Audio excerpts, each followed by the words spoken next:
E aí hoje eu vou basear o meu ensino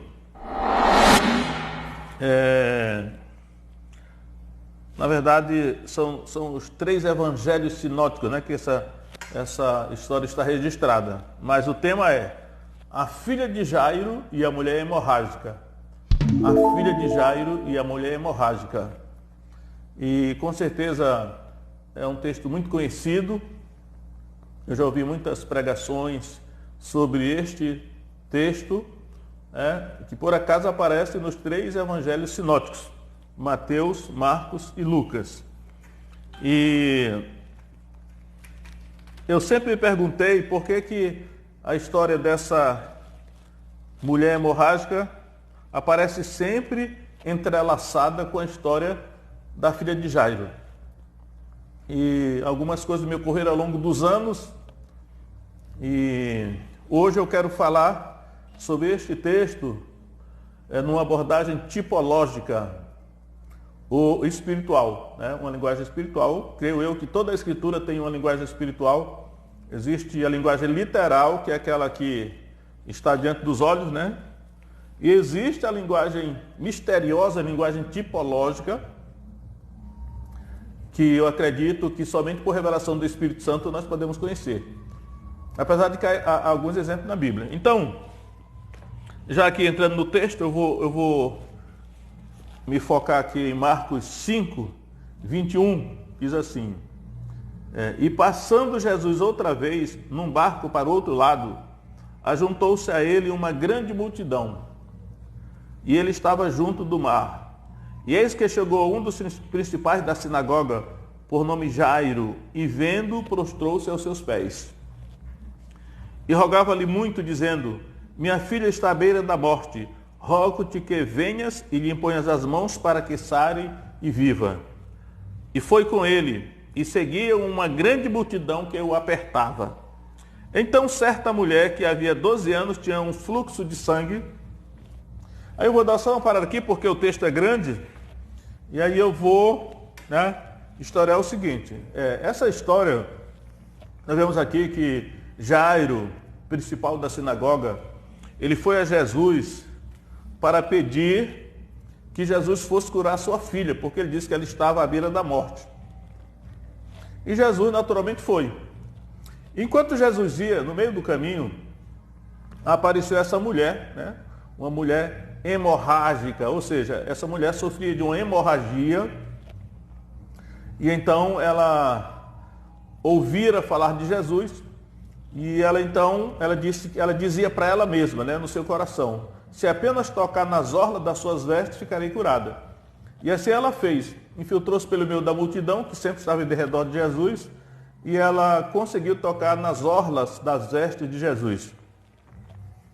E aí ela foi curada, né? E aí um dos evangelhos diz assim, que Jesus de repente parou, voltou-se e disse, né: quem me tocou? Aí os discípulos disseram: mas Senhor, todos te tocam e te apertam no meio da multidão. E aí ele disse: não, alguém me tocou porque senti que de mim saiu o poder. Então a mulher, vendo que não podia passar despercebida, ela voltou-se, prostrou-se diante dele, diante de toda a multidão, e declarou o motivo porque tocaram nas suas vestes. E aí, né, Jesus disse para ela, né: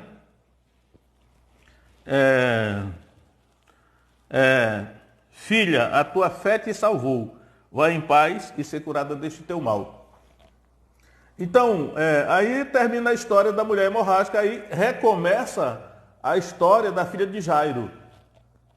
E Jesus continua indo na direção da casa de Jairo para socorrer a filha de Jairo. E aí quando ele chega lá, né, acontece uma série de coisas, mas Jesus entra na casa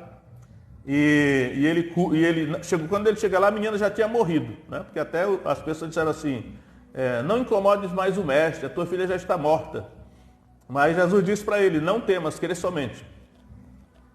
E aí Jesus foi à casa de Jairo, chegou lá, curou a menina, na verdade ressuscitou, porque a menina já tinha morrido, né?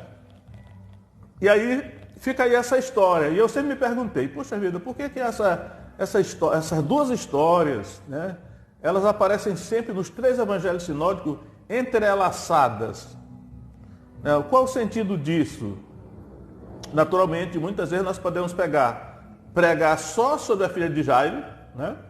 Outra vez pregar só sobre a mulher hemorrágica, que é o que muitos têm feito, né? Eu mesmo provavelmente já fiz isso algumas vezes, mas hoje eu quero dar a minha opinião a respeito do significado espiritual, o sentido espiritual. E aí eu quero dizer que isso que eu vou falar tem base já na própria Escritura. Em Gálatas capítulo 4, o apóstolo Paulo, ele fala de Sara e Agar. Está escrito que Abraão teve 2 mulheres, uma escrava e outra livre. E aí ele vai dizer lá que aquelas 2 mulheres eram uma alegoria, né? Aquelas 2 mulheres representavam as 2 alianças. A aliança do Sinai, representado por Agar, que era a escrava egípcia, e a nova aliança, ele não chega a declarar expressamente aí, mas é a nova aliança representada por Sara. Ou seja, as 2 mulheres são as 2 alianças. E aqui eu quero exatamente aplicar a lente da hermenêutica sagrada, e poderia você dizer assim, né, para adotar o mesmo sentido tipológico, alegoria. A palavra que Paulo usa lá em Gálatas 4 é alegoria, né? E aí eu quero dizer que essas 2 mulheres aqui, elas são a alegoria, são 2 alegorias. Cada uma dessas mulheres representa um povo. Eu já vou dizer de cara aqui que essa menina, ela representa a nação de Israel, né? Essa menina representa os judeus, a nação de Israel, né? Tinha uma aliança com Deus, a aliança do Sinai. Aliás, é o que Paulo fala lá em Gálatas capítulo 4. Enquanto que esta mulher hemorrágica, ela representa os gentios, né? Os gentios que não tinham aliança com Deus. Então é nesse sentido aí que eu quero destacar algumas lições, né? Algumas semelhanças entre essas 2 mulheres. E aí eu quero destacar aqui o seguinte. Vejam só, o número 12, essa história. Essa mulher hemorrágica, ela estava doente há 12 anos. Né? Ela estava doente há 12 anos. E muito sofreu às mãos de médicos, gastando todo o seu dinheiro, todas as suas economias com médicos, e diz aqui que ela não pudera ser curada e a identificada era pior. Então, mas ela estava doente há 12 anos. Enquanto que a menina tinha 12 anos de idade. Então você vê o número 12 aí aparecendo nessas 2 mulheres. Em segundo lugar, o que eu quero destacar aqui é o seguinte: quando Jairo, que era um dos principais da sinagoga, eu sempre digo que ele é possível que ele fosse um fariseu, porque os fariseus estavam muito ligados com a sinagoga. Quando ele chegou diante de Jesus, ele prostrou-se. Né? Ele prostrou, significa que ele adorou a Jesus. Tanto Marcos como Lucas diz que ele prostrou-se. E Mateus diz que ele o adorou, né? Para comprovar aquele negócio que prostrar-se e adorar são a mesma coisa. Enquanto que no caso da mulher, ela prostrou-se diante de Jesus depois que ela foi curada. Né? E somente um dos evangelhos diz que ela prostrou-se diante de todo o povo. Né? Quando ela viu que ela não pôde passar despercebida ao receber a cura, ela voltou-se e prostrou-se diante de Jesus e também diante de todo o povo, e declarou o motivo por que ela tinha tocado nas vestes de Jesus. Então, aqui eu quero colocar essas 2 questões em paralelo, que o Jairo adorou a Jesus antes dele curar a filha dele, e a mulher adorou a Jesus depois que foi curada. Então, mas a questão da adoração. Em terceiro lugar, vocês vejam que essa história começa assim. Ela começa com a filha de Jairo, porque essa história começa com Jairo chegando até Jesus e pedindo para que Jesus fosse até a sua casa curar a sua filha, que estava já doente. E Jesus vai. Mas no meio do caminho, essa história é interrompida. Parece que para a história da menina, e aí entra em cena a mulher hemorrágica, e aí começa a história da mulher hemorrágica, e a história da mulher hemorrágica vai até o fim, e é concluída com a cura dela, e aí reinicia a história da filha de Jairo, porque Jesus aí continua na direção da casa dela para ressuscitá-la. Por que há um paralelo aí? É o seguinte, essa mulher hemorrágica, ela representa os gentios pelo seguinte: os gentios são mais antigos do que a nação de Israel, né? Por isso estou dizendo que a menina representa Israel, a mulher, que é uma mulher adulta, essa menina tem 12 anos, a mulher é adulta. Se nós formos olhar a Bíblia, os primeiros 11 capítulos da Bíblia, quase todos, ele se refere a toda a humanidade, por assim dizer, aos gentios, né? Toda a humanidade, primeiros 11 capítulos da Bíblia. No final do capítulo 11, praticamente a partir do início do capítulo 12, começa a história de Abraão, que é o pai da nação de Israel. É por isso que os gentios são mais antigos, né? Tem mais idade, por isso que a mulher representa os gentios, enquanto que a menina de 12 anos representa a nação de Israel. Ela é mais nova, né? Eu fiquei até pensando assim, já que a mulher estava doente há 12 anos e a menina tinha 12 anos de idade, essa menina poderia até ser filha da mulher. É claro que não poderia aqui no contexto, porque tem muita coisa diferente, né? Mas poderia ter sido, né? Vamos imaginar que essa mulher, vamos imaginar que ela tivesse 30 anos. Se ela teve a menina com 18, a menina teria 12 anos, né? E ela poderia ter ficado doente do parto. Não é o caso aqui, estou apenas mostrando a coincidência que a menina poderia ser filha da mulher, né? Por causa da idade, né? Ela ainda era uma menina de 12 anos e a mulher, uma mulher adulta, provavelmente podia ter mais de 30 anos também aí. Em quarto lugar, vamos ver aqui o seguinte, quando Jesus, já vamos observar bem isso aí, tem que ler os 3 evangelhos para ver isso com bem nitidez, né? Quando Jesus chegou à casa de Jairo, agora já se referindo à mulher, quando ele chegou à casa de Jairo, houve toda aquela situação, porque os judeus tinham todo um ritual sobre a questão de morte, e havia ali provavelmente carpideiras, né? É possível que havia carpideiras, porque muitas choravam, né? E lamentavam, outros zombavam de Jesus. E aí diz lá o texto que Jesus não deixou que ninguém entrasse na casa com ele. Ele na verdade, ele mandou que saíssem todos, né? Jesus mandou que todos saíssem e só entraram com ele na casa. Jesus, né, entrou com Pedro, Tiago e João, os 3 discípulos mais íntimos, e o pai e a mãe da menina. Só esses entraram no quarto aonde a menina estava morta. Eu percebo até nessa casa aqui uma questão muito semelhante à questão do Santo dos Santos, o templo do judaísmo, que era assim, tinha o átrio exterior, né, foi dado aos gentios, tinha o santo lugar onde os sacerdotes entravam diariamente, e tinha o Santo dos Santos, que era o local mais secreto, né? Depois do segundo véu, o segundo véu ali no Santo dos Santos, onde só o sumo sacerdote podia entrar uma vez por ano, e não sem sangue, né? Para oferecer sacrifício pelo povo. Então, vamos imaginar o seguinte, Jesus entrou naquela casa assim, o terreno em redor da casa podia ser o átrio, a própria casa em si era o santo lugar, né? E o quarto onde a menina estava morta era o Santo dos Santos, né? De vez em quando tem essa figura na Bíblia, mas essa daqui é uma delas, né? E aí, só quem viu Jesus ressuscitar essa menina foram os discípulos mais íntimos, Pedro, Tiago e João, e o pai e a mãe da menina. No caso, Jairo era o principal da sinagoga. Só essas pessoas viram. Aquelas pessoas que zombaram, né? Dizem assim, zombaram de Jesus, porque Jesus disse, a menina não está morta, mas dorme. Eles não tiveram esse privilégio. O que eu quero dizer com isso? O que eu quero dizer com isso é o seguinte, nós estamos nos aproximando desse final dos tempos, e a nação de Israel está aí, e nós vemos aqui que os judeus ainda permanecem em grande parte, né, sem crer, porque isso é uma questão espiritual, mas vai chegar um momento que na vinda de Jesus, eu já mostrei isso no outro estudo, na vinda de Jesus, toda a nação vai se converter num só dia. Toda a nação se converterá num só dia. Quando eles dizem assim, olharão para aquele a quem traspassaram e chorarão como quem chora por um unigênito, né? Lamentarão como pelo primogênito. Então, toda a nação de Israel se converterá num só dia, quando virem Jesus vindo, né? Eles olharão para aquele a quem traspassaram.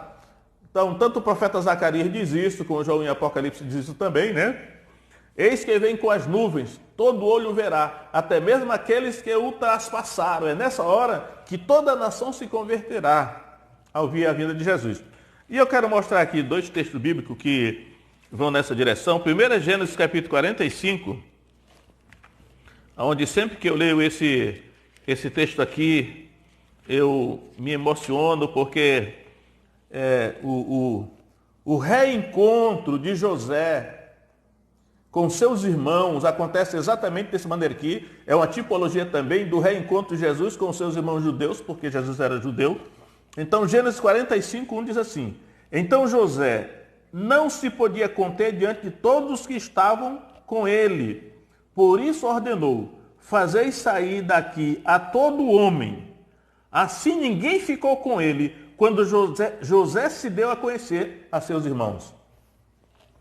Eu acho aqui tremendo, porque isso aqui é uma figura do que vai acontecer quando Jesus vier, que ele vai se revelar à nação de Israel, né? Então toda a nação vai se converter num só dia e eles vão chorar, porque diz aí, né? O profeta disse: olharão para aquele a quem traspassaram.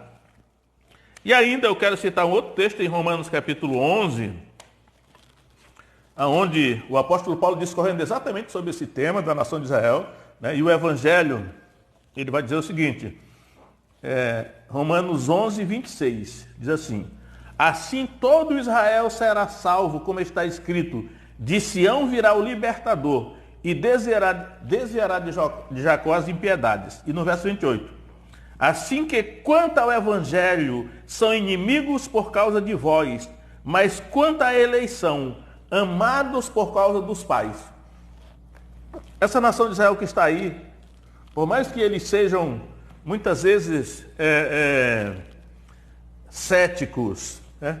Por mais que eles não creiam, por mais que muitas vezes até sejam inimigos do Evangelho, muitos deles, mas aqui o Paulo está dizendo, né? Paulo era um rabino judeu antes de se converter. Ele está dizendo, eles são amados por causa dos pais, ou seja, eles são descendentes de Abraão, Isaac e Jacó, dos patriarcas, de José, né? Todos os seus antepassados ilustres, que foram pessoas amigos de Deus, né? Pelo menos Abraão é chamado de amigo de Deus. É por causa dessas pessoas que Deus tem consideração por eles, né? E é o caso aqui dessa menina, mas dessa mulher. A menina, você vê que a menina não fez nada nessa história toda, mas foi o pai dela que fez, porque ela foi socorrida por Jesus por causa do pai dela, porque foi o pai dela que foi procurar Jesus. Foi o pai dela que foi procurar Jesus.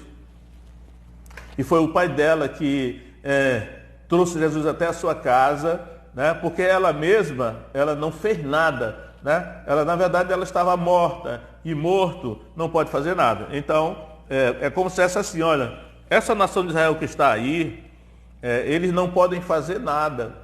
Eu sei que, às vezes, né, pelo zelo, vamos dizer assim, missionário, evangelístico, nós queremos converter os judeus, mas eu sempre vejo assim na Bíblia que é uma questão entre eles e Deus, né? Esse momento agora é uma questão entre eles e Deus, porque eles não estão crendo, há uma questão espiritual envolvida aí, tem um propósito que é salvar os gentios, mas assim como essa menina não pôde fazer nada, porque ela estava morta já na casa dela, mas foi o pai dela que foi em busca de Jesus para buscar socorro para ela.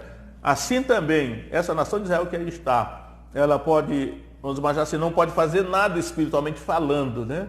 Mas por causa dos patriarcas, seus antepassados ilustres que foram amigos de Deus, obedeceram a Deus, né? Tiveram aliança com Deus, então eles serão, toda a nação será salva. Não existe nenhuma outra nação de quem é dito isso, o Novo Testamento diz, toda nação será salva porque eles se converterão num só dia, os que estiverem vivos, né? Esse é o remanescente fiel que a Bíblia fala.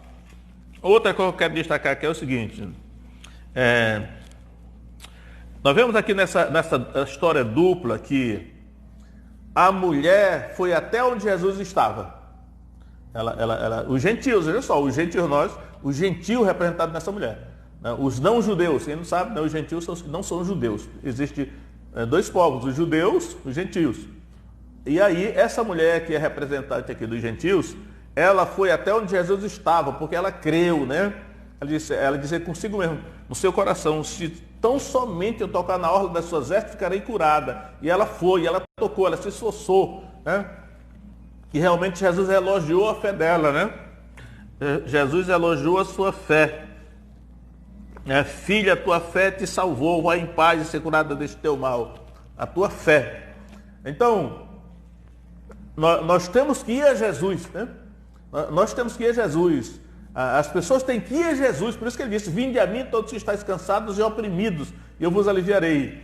Agora, a nação de Israel, a nação formalmente considerada, a nação em si, ela não irá a Jesus, Jesus irá a ela, né, quando ele vier. E é por isso que Jesus foi à casa da menina. E lá, a menina naquele quarto lá, morta, ele ressuscitou a menina. Então, esse paralelo aí que eu quero destacar aí.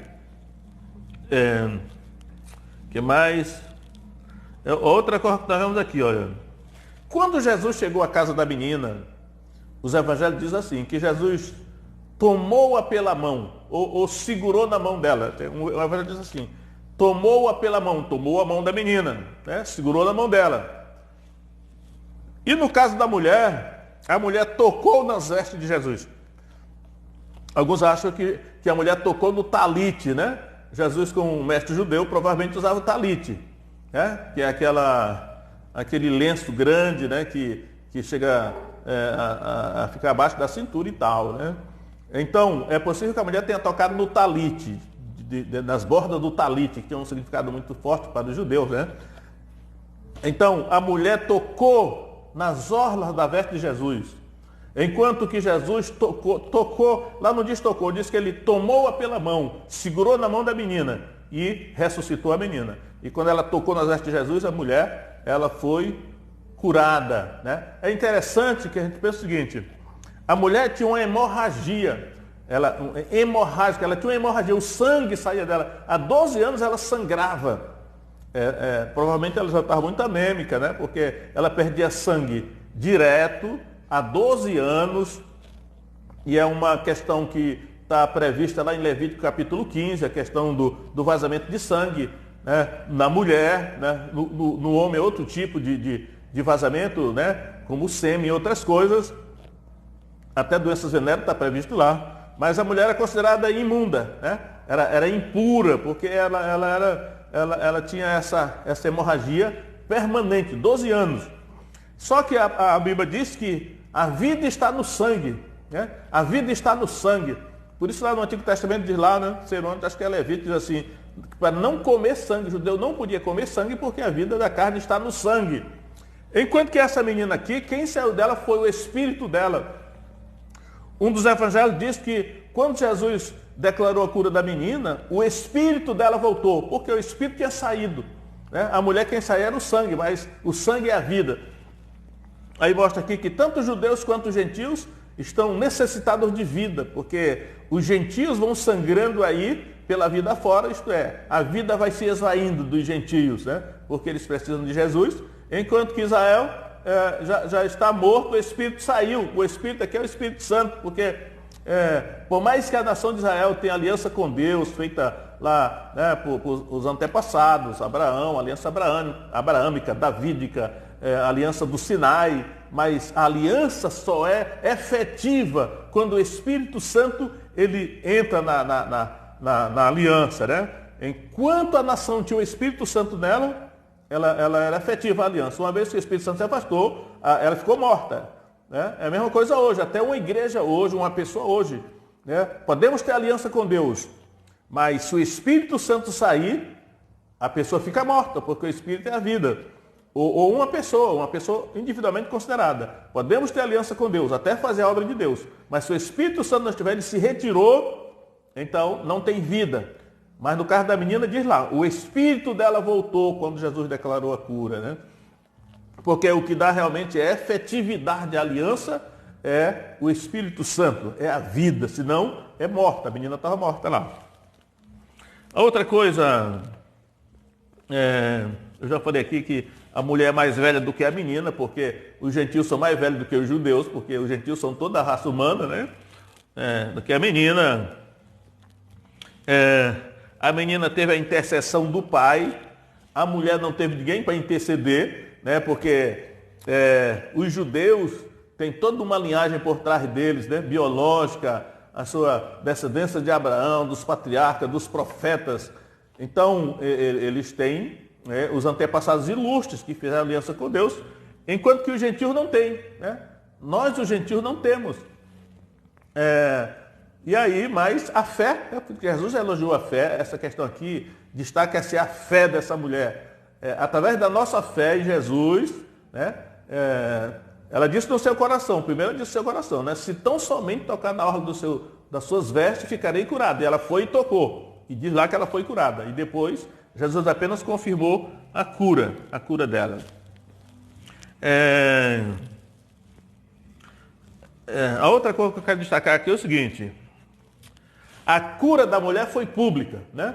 Só um dos evangelhos, acredito que é o de Marcos, que diz assim, não foi de Marcos, não, acho que é o de Lucas, que diz que a mulher prostrou-se, quando ela viu que não pudera passar despercebida, ela prostrou-se diante de Jesus, que significa adoração, e diz, diante de todo o povo.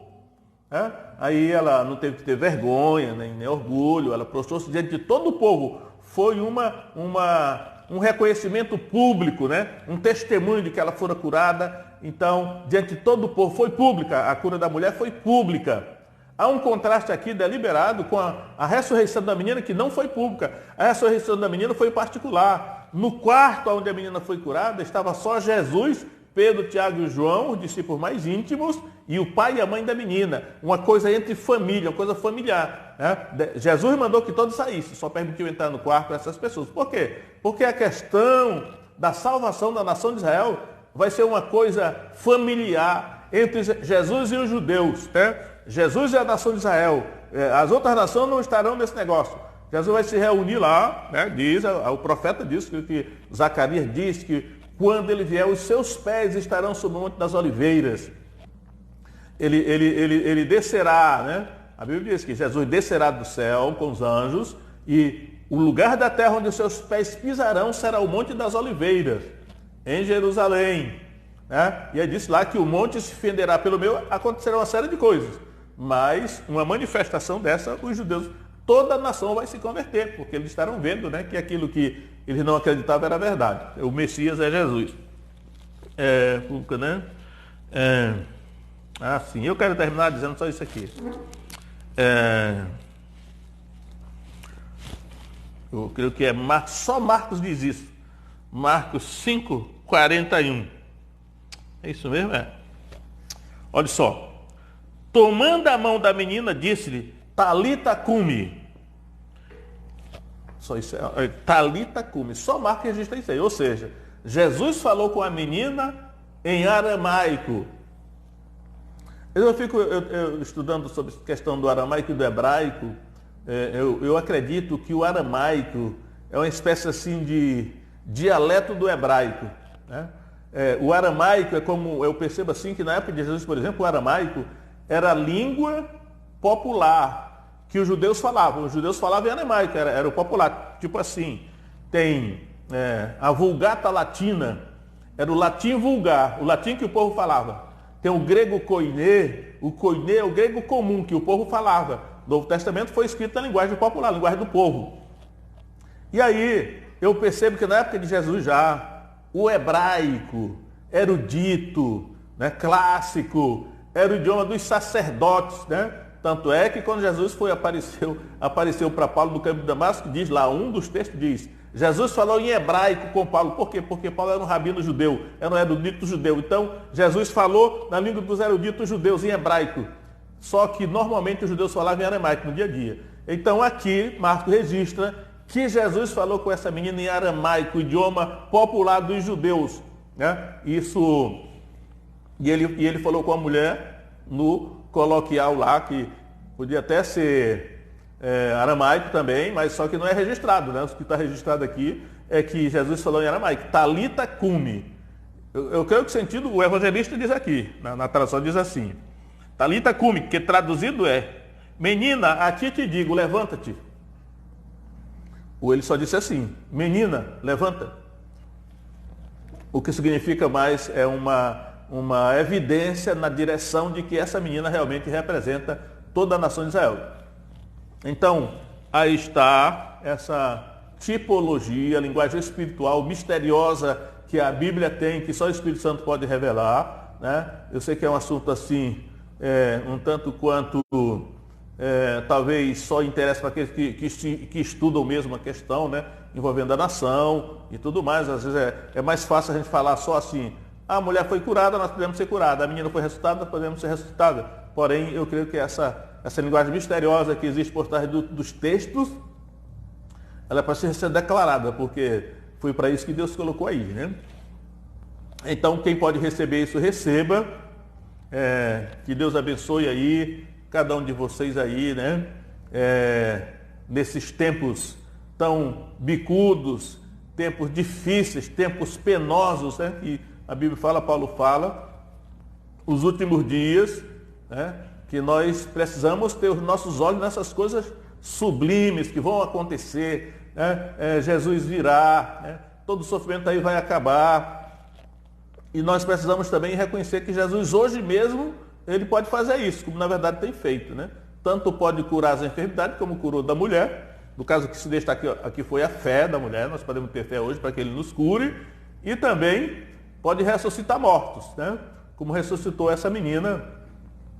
Só observando aí, né, que Jesus ressuscitou pessoa nova, né? A pessoa já ainda tinha uma vida pela fé, ressuscitou, mas ele não ressuscitou pessoas idosas, né? Porque a nossa vida tem limite. Então, que Deus abençoe cada um de vocês aí. Vamos ficar firmes aí. E até a próxima, né?